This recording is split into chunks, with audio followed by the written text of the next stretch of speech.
Hello? Hello?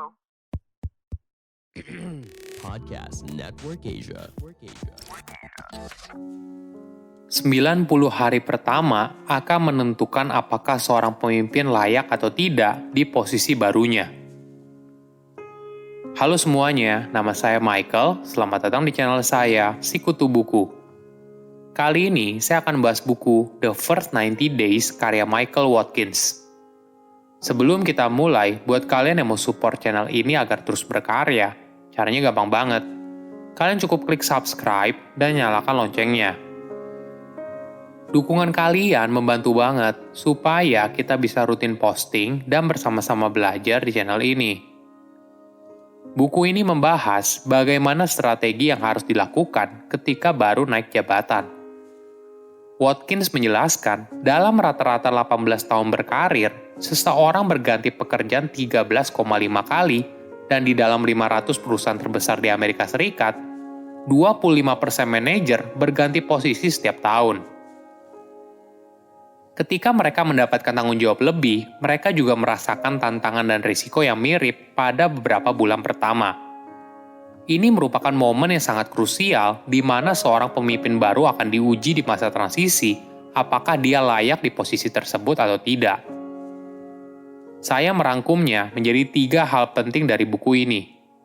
Pertama, 90 hari yang krusial. Ketika baru mendapat promosi jabatan, kamu harus mempersiapkan diri dengan baik. Sederhananya, kamu harus melepaskan masa lalu dan menerima tanggung jawab yang baru. Kesalahan utama yang biasanya terjadi adalah pemikiran kalau kesuksesan di posisi yang baru jika kamu melakukan hal yang sama sebelumnya. Hal ini tentu saja kurang tepat. Posisi yang baru biasanya membutuhkan keahlian yang baru.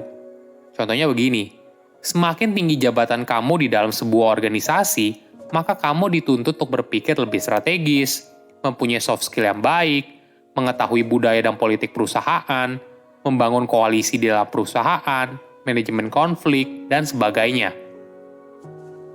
Dalam 90 hari pertama, seorang pemimpin baru harus mampu menciptakan impresi positif dan mencapai sebuah kemenangan untuk membangun kepercayaan di dalam timnya. Momentum ini penting untuk membangun kesuksesan jangka panjang. Ingat, 90 hari pertama dapat membangun atau merusak reputasi profesional seseorang dan berdampak negatif pada karir jangka panjang. Suka atau tidak suka, impresi pertama sangat penting. Menurut Profesor Harvard Business School dan psikolog sosial Amy Cuddy, hubungan profesional yang baru dimulai dengan 2 pertanyaan utama.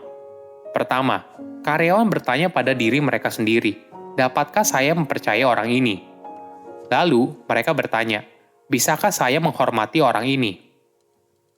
Jika para pemimpin ingin mengembangkan hubungan profesional yang langgeng dan sukses dengan tim mereka, memberikan jawaban positif atas 2 pertanyaan tersebut sangatlah penting. Namun, kesan pertama hanya membutuhkan beberapa detik untuk terbentuk. Menurut beberapa penelitian, banyak orang bahkan membentuk kesan pertama mereka terhadap seseorang hanya dengan melihat foto tanpa harus bertemu langsung. Namun, pada akhirnya, impresi pertama bergantung pada seorang pemimpin dalam mengendalikan narasi kesan pertamanya sendiri. Sebagai contoh, seorang pemimpin baru mungkin terlihat kompeten dan cerdas di awal. Namun, jika mereka mulai mengambil keputusan yang salah, maka karyawan di sekitarnya akan dengan cepat mengubah impresi awal mereka. Dampaknya, karyawan di sekitarnya akan sulit mempercayai kemampuan dia dalam memimpin. Di sisi lain, bila pemimpin baru ini sudah punya reputasi yang buruk dari awal, hal ini masih bisa diubah dengan perilaku yang tepat.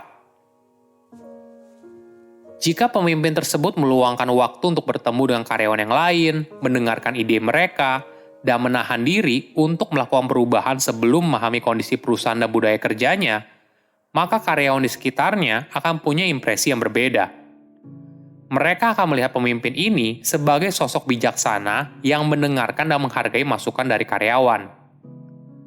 Kedua, target kerja yang jelas. Seorang pemimpin memang bertanggung jawab pada timnya, namun mereka juga bertanggung jawab pada bos mereka. Seorang pemimpin dan atasannya harus dengan jelas mendefinisikan kesuksesan itu seperti apa untuk posisi barunya. dan keselarasan ini harus terjadi di awal secepat mungkin. Hal ini penting agar seorang pemimpin tahu apa ekspektasi bosnya dan berusaha untuk memenuhi target yang telah ditetapkan di awal. Sebagai contoh, jika seorang pemimpin baru di perusahaan mainan melihat sukses sebagai peningkatan jumlah orang yang kenal dengan perusahaannya, maka hal ini akan menjadi fokus pekerjaannya. Namun, bosnya punya pandangan yang berbeda. Bosnya merasa sukses ketika perusahaan mampu meningkatkan operasional pabrik dan desain mainan yang dijual. Perbedaan target kesuksesan ini akan membuat pemimpin baru itu terlihat gagal, karena tidak sesuai dengan ekspektasi kesuksesan dari bosnya.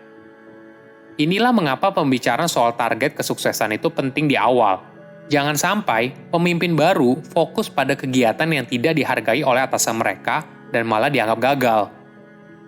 Beda cerita apabila pemimpin baru ini dan atasannya sudah diskusi di awal dan menetapkan target sebagai tanda kesuksesan. Maka, pemimpin baru ini bisa bekerja pada proyek yang dihargai oleh atasannya. Ingat, ini merupakan tugas seorang pemimpin baru untuk menciptakan hubungan yang sehat dengan atasan mereka.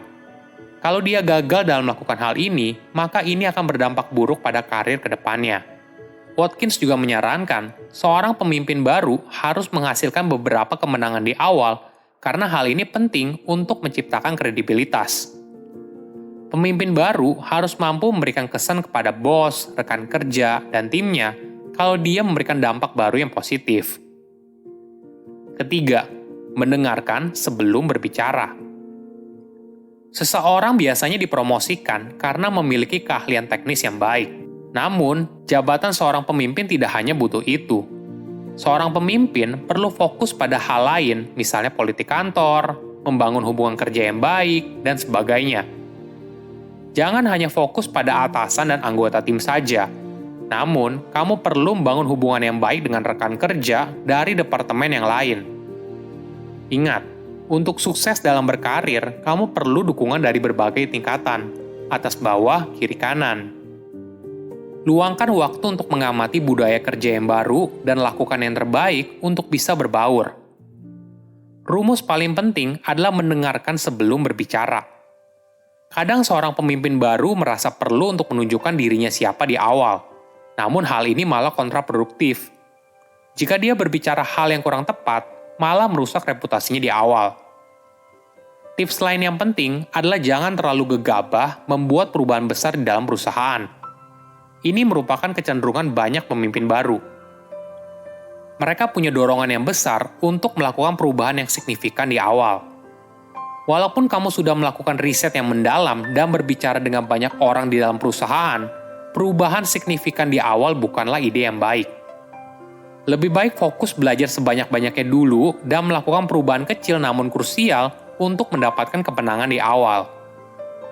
Watkins juga memberikan tips, seorang pemimpin seharusnya tidak menggunakan asumsi kalau keberhasilannya di masa lalu bisa dipraktekkan juga di posisi yang baru. Ingat, setiap posisi dalam perusahaan memiliki karakteristik yang berbeda. Terlalu gegabah untuk melakukan sebuah perubahan tanpa analisa yang cermat, malah akan berakhir buruk. Seorang pemimpin yang baru jangan terlalu fokus pada kemampuan teknis. Gunakan waktu untuk membangun hubungan yang sehat dengan atasan, anggota tim, dan rekan kerja. Silakan komen di kolom komentar pelajaran apa yang kalian dapat ketika baca buku ini. Selain itu, komen juga mau buku apa lagi yang saya review di video berikutnya. Saya undur diri, jangan lupa subscribe channel YouTube Sikutu Buku. Bye-bye. Pandangan dan opini yang disampaikan oleh kreator podcast, host, dan tamu tidak mencerminkan kebijakan resmi dan bagian dari podcast Network Asia. Setiap konten yang disampaikan mereka di dalam podcast adalah opini mereka sendiri dan tidak bermaksud untuk merugikan agama, grup etnik, perkumpulan, organisasi, perusahaan, perorangan, atau siapapun dan apapun.